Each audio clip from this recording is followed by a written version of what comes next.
আসসালামু আলাইকুম। আবারও আসলাম ছোট্ট খামার থেকে। আলহামদুলিল্লাহ, অনেকেই খামার করতে চাচ্ছেন নিজের থেকে। অনেকেই টেনশনে আছেন যে খামারে লস না লাভ।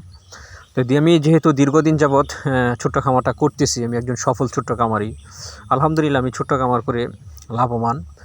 তো অবশ্যই আমি মনে করি যে যদি আপনি প্রথম অবস্থায় করতে চান, তাহলে খামার করার আগে সবসময় নিজের মাঝে এই 3টা জিনিস আপনি অবশ্যই ফলো রেখে আপনি খামার করার চেষ্টা করবেন। এক হচ্ছে পর্যাপ্ত পরিমাণ কাঁচা ঘাস আপনার করতে হবে। দ্বিতীয়তে হচ্ছে যে নিজে পরিশ্রম করতে হবে। আর তৃতীয় নম্বর হচ্ছে গরুর স্বাভাবিক যে ছোটোখাটো রোগবালাই সে সম্বন্ধে ভালো একটা অভিজ্ঞতা থাকতে হবে।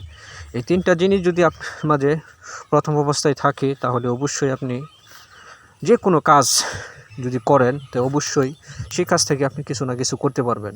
অবশ্যই খামার করবার আগে পর্যাপ্ত পরিমাণ কাঁচা ঘাসের ব্যবস্থা নিয়ে তারপর খামার শুরু করবেন, তাহলে লাভবান হবেন।